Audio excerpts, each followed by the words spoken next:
J'ai acheté cette superbe caméra qui m'a coûté au-dessus de 2000 $. Et maintenant, je vais prendre de fantastiques belles photos.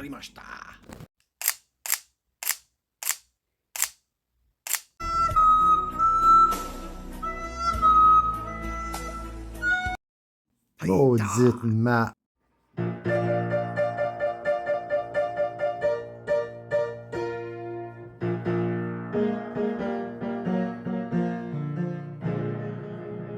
Hey tout le monde, Jerry Lauzon et bienvenue à Nomadisme Expérimental. Aujourd'hui, on va traiter de quoi qui n'a pas vraiment rapport à la van life, puis oui, en même temps, c'est que quand on voyage, qu'est-ce qu'on aime faire? On aime documenter notre voyage et prendre des maudites bonnes photos. Et souvent, j'entends la chose que « Ah, si je pouvais juste m'acheter une bonne caméra pour prendre des bonnes photos. » C'est pas de même que ça marche. C'est pas le Kodak, c'est la personne en arrière du Kodak qui fait toute la différence.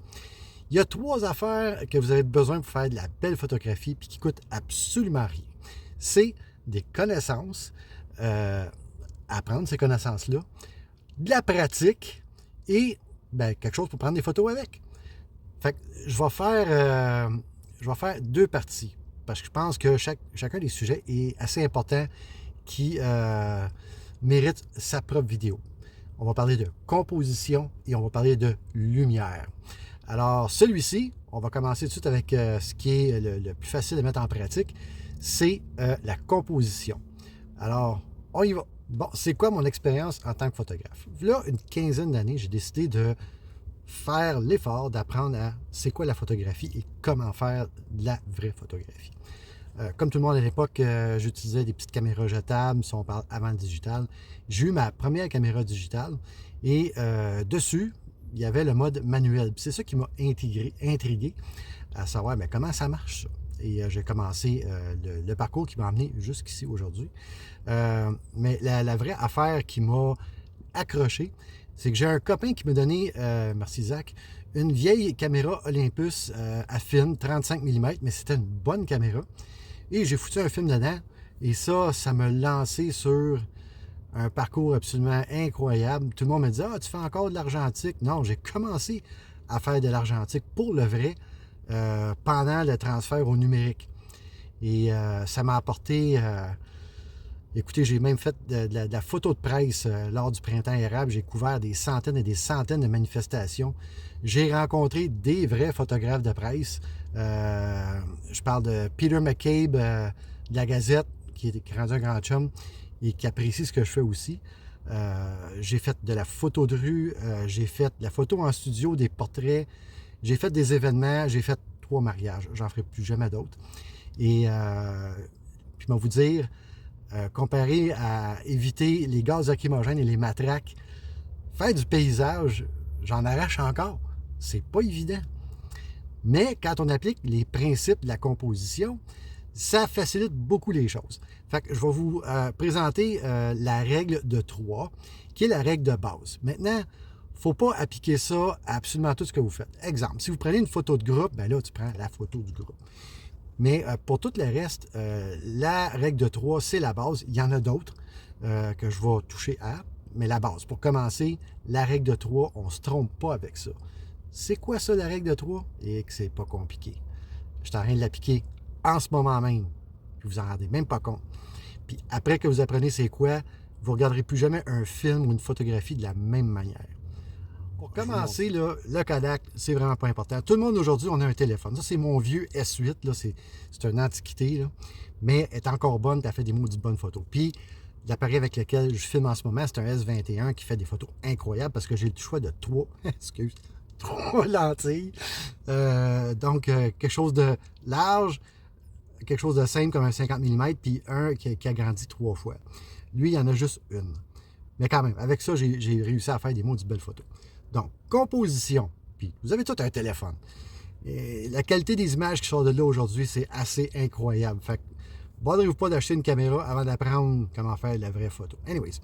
Donc, si vous regardez mon appareil, je ne sais pas si on voit bien, vous voyez, ouais, c'est ça, il y a 3 lignes horizontales et 3 lignes verticales.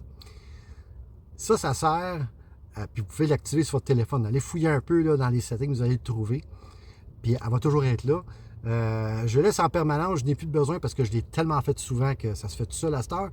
Mais quand même, je la laisse là pour me rappeler. Enfin, donc, vous divisez vos scènes en 3 et les intersections qu'on voit ici, c'est là, dessus ou proche, qu'on met le point d'intérêt. Alors, dans l'image qu'on voit ici, le point d'intérêt, ben, c'est ma face.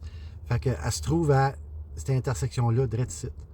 Puis le reste de l'image, ça n'a pas vraiment d'importance, c'est le sujet qui est important. Je vais simplifier ça, je vais le faire sur un bout de papier, puis vous allez comprendre, avec le classique coucher de soleil. Si on prend le coucher de soleil classique, souvent ce que les gens vont faire, mettons que ça c'est notre cadre. On va avoir l'horizon avec l'eau. On va avoir le ciel qui est ici. Ça, c'est le ciel avec les nuages. Okay, on va dire les nuages. Et le coucher de soleil. Bing, bing, bing, bing, bing. Fait que, en général, c'est ça que ça donne. Puis, c'est toujours bien ordinaire.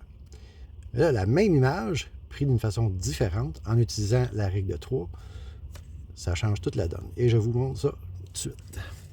Donc, on prend notre cadre, on le divise en 3 sections égales, à peu près, verticale et horizontale. Et là, ce qu'on va faire, c'est que notre horizon, on va soit la mettre ici ou là, parce qu'il y a de quoi d'intéressant comme un bateau ou whatever, on va mettre ça là, puis le ciel. Mais en général, mais ça, c'est vous, là. Fait que, on fait les vagues ici, avec les vagues, et on met le soleil là. Boum, boum, boum, boum, boum, boum. Puis là, si on est chanceux, on a un autre élément qui peut être ici, à l'autre intersection ou près d'eux, comme un nuage. Et voilà. Et là, vous voyez la différence entre les deux images. Ça, c'est un classique, là. On regarde la photo, puis elle n'est pas bonne, pourtant c'est tellement beau ce que j'ai vu. Pourquoi? Parce que quand on regarde quelque chose, en général, c'est comme ça qu'on le regarde. On s'en rend pas compte, là, mais c'est comme ça qu'on va regarder la scène avec nos yeux. C'est pour ça que quand on voit une photo qui est montée de même, c'est « Ah, wow! » Bien, c'est ça. On va suivre la règle de 3. Même chose en portrait, on va le faire dans l'autre sens. Puis là, bien, on va être plus proche. Un exemple, là. Je vais le faire, mettons, en mode portrait. Mode paysage, mais ça le dit, paysage. Quand on shoot un paysage en général, on va le faire dans ce sens-là. Mode portrait, c'est en général quand on va faire le portrait de quelqu'un, on va le faire dans ce sens-là. Mais il y a des scènes aussi parfois qui vont être bonnes dans ce sens-là. C'est à vous de juger. Donc, en mode portrait, si on fait la face de quelqu'un, bien, ça va être quoi notre point d'intérêt? Bien, c'est pas compliqué, c'est les yeux. On fait les yeux, le nez, là, et voilà. Et les cheveux. Mettons quelqu'un qui a un... Ouais. Comme ça, comme ça, comme ça, comme ça. Et voilà, notre portrait. Ça donne ça. Fait que ça, c'est le point d'intérêt, c'est en général dans un portrait. Puis ça sort toujours super bien. Puis c'est pas grave si vous n'avez pas tout au complet. Le cerveau va remplir, mettons là, que notre cadre est plus petit. Là. Donc on le ramènerait ici de même. Comme ça. Mais en regardant l'image, le cerveau va remplir qu'est-ce qui manque autour. Parce qu'on respecte la règle de 3. Puis comme je vous dis, c'est comme ça qu'on regarde les images à chaque jour. C'est comme ça qu'on regarde le monde avec nos yeux. Fait que ça, c'est la base. Un coup que tu as appris les règles, là, tu peux les briser. Mais la règle de base, pour commencer, c'est ça. Fait que là, ce que je vais faire, je vais vous présenter quelques-unes de mes photos que j'ai prises depuis les 15 dernières années. Puis, je vais les décortiquer pour vous, vous expliquer comment je les ai prises et comment ils sont en rapport avec la composition. Je vais aussi aborder d'autres choses au niveau de la composition, où placer le sujet, tout dépendant c'est quelle sorte de sujet. Souvent, comment shooter de façon symétrique, ça dépend de ce qu'on nous présente. Il y a aussi la composition, ce qu'on appelle la règle d'or. Ça, je ne suis pas familier avec. C'est même aussi Fibonacci, c'est la fameuse coquille, la spirale. Ça, c'est quelque chose que je n'ai pas maîtrisé encore, que j'ai pas. Fait que je vous en parle, mais je ne vous l'expliquerai pas parce que même moi, je n'ai pas encore configuré, mais ça s'en vient. Et c'est ça qui est le fun de la photographie, c'est que il n'y a pas de fin à ça. Surtout si vous devenez atteint du SAE, c'est-à-dire le syndrome d'acquisition d'équipement. Écoutez, il y a du stock. Puis si tu rentres dans la photo-film, l'argentique, là, c'est encore pire. Je sais, j'ai souffert de ça et j'en souffre encore, puis je me retiens. Chaque jour est un combat. Mais tout le monde peut commencer avec son téléphone. Le téléphone fait vraiment des super belles shots. S'il y a un item que je peux vous suggérer, la première affaire que vous devriez acheter, c'est un trépied. N'importe quoi. Le plus cheap qu'il n'y a pas. Ça tient votre téléphone. Vous avez un timer sur le téléphone que vous pouvez retarder. Puis quand vous faites des shots en basse lumière, ça va aider beaucoup. Mais enfin, on retourne à la composition, on regarde des images, puis vous explique qu'est-ce qu'il y en est, comment je me suis pris, etc., etc. Puis on se revoit pour le mot de la fin. Bon, ici, on a un bel exemple. Là. Vous avez deux intersections qui sont utilisées. La tête à une intersection et le grinder à l'autre, où ce qui se passe de l'action. Il faut remarquer aussi qu'on ne voit pas la tête au complet, mais si vous ne l'aurez pas mentionné, vous n'en faites même pas de cas parce que le cerveau va remplir automatiquement ce qui manque. Ça, c'est de ce que je parlais tantôt. Ça, ici, ça a été pris avec une vieille caméra 35 mm à film et lentille manuelle. Donc, j'ai dû ajuster à l'avance mon focus avec la rampe. Et c'est suite à l'observation que j'ai figuré à peu près où ce qu'elle allait se ramasser. Et j'étais prêt pour la shot quand il s'en venait. Et quand j'ai été content, j'ai fait clic, puis ça a donné ça. Bon, ça, c'est la composition règle de 3 classique. Le sujet au complet est à une des intersections, puis le reste, c'est juste de la décoration. Il faut faire attention aussi de ne pas trop devenir bidimensionnel dans nos prises de photos. Bon, ici, on a le format carré, ça s'applique encore. Et le point d'intérêt, ici, c'est le moteur. C'est comme ça que j'ai composé l'image. On peut remplir le reste avec l'imagination. Une bonne composition va aussi raconter une histoire, sans texte. Les gens vont regarder l'image et s'imaginer c'est quoi qui se passe. Ce qui peut aussi affecter votre composition, c'est votre positionnement au niveau de la prise de vue. Ici, j'étais à genoux pour vraiment me ramener à la hauteur du sujet. Un bon exemple de portrait ici, où ce que les yeux sont à une des intersections, d'où l'importance qu'ils soient en focus. Et l'imagination va remplir le reste de l'image. Comme vous pouvez voir, on ne voit vraiment pas grand-chose du sujet. Un appareil ordinaire, un sujet ordinaire, mais une composition qui fait toute la différence. Vous voyez là, comment que c'est placé, c'est vraiment... En tout cas, j'aime beaucoup cette photo.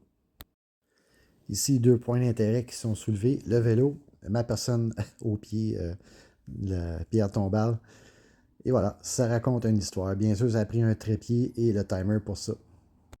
On remarque ici que le sujet à gauche en haut n'est pas en focus, mais en bas à droite, c'est le sujet principal de l'histoire et lui est en focus. Ou elle, je ne m'en rappelle plus, mais c'est comme ça qu'on raconte une histoire. L'autre chose qui est importante en composition, c'est quand un élément amène d'un point d'intérêt à l'autre. Dans ce cas-ci, le manche du marteau dans le point en bas à gauche nous amène au point d'intérêt qui est en haut à droite, c'est-à-dire la tête du marteau. Il ne faut pas se gêner pour remplir notre image avec notre sujet. Dans ce cas-ci, on le voit au complet, mais souvent, on n'a pas besoin. Bon, on va finir avec le classique coucher de soleil. Comme vous pouvez voir, c'est assez évident. En bas à droite, on a le sujet principal. On a les poteaux de clôture et le sol qui font le premier tiers du bas et le reste en haut. En photographie, l'affaire la plus importante, jugez pas votre travail avec celui des autres. Je veux dire, c'est arrivé nombre de fois, tu regardes de quoi, puis là, tu dis, pourquoi je me donne même la peine de faire ça? Tu vas tout foutre d'évidence, je vais passer à d'autres choses. Non. Ces super photos de la mort qui font capoter tout le monde, c'est pas là pour te décourager, c'est là pour t'inspirer. T'inspirer à viser pour aller là. La seule personne avec qui tu devrais comparer ton travail, c'est le tien. Alors, regarde ce que tu as fait des années en arrière, ou même des mois en arrière, puis des fois même des semaines en arrière, pour voir la différence, comment ton travail s'est amélioré.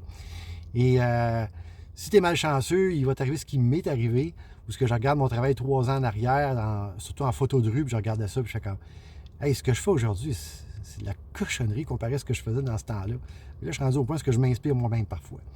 Puis même des fois, je regarde des photos, puis hey, c'est moi qui ai pris ça, surprenant de même. Puis ça peut vous arriver aussi, c'est une question de pratique. Pratique, comme dans n'importe quoi. Plus que tu en fais, plus que tu deviens à l'aise, au point où tu vas te faire lancer des gaz lacrymogènes, puis tu sais que tu vas broyer dans à peu près 30 secondes, mais il y a une shot fantastique. Puis non seulement tu vas la prendre, mais elle va être bonne.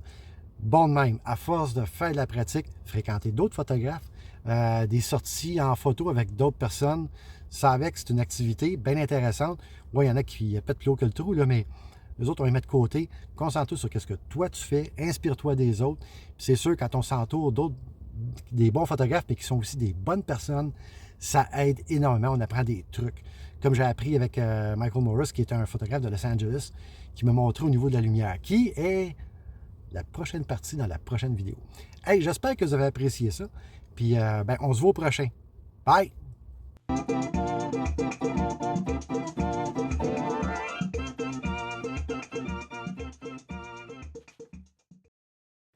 La voix en japonais au début du vidéo, là, mais c'est moi qui l'ai faite. Oui, j'ai appris du japonais pour vous autres. Domo moregato.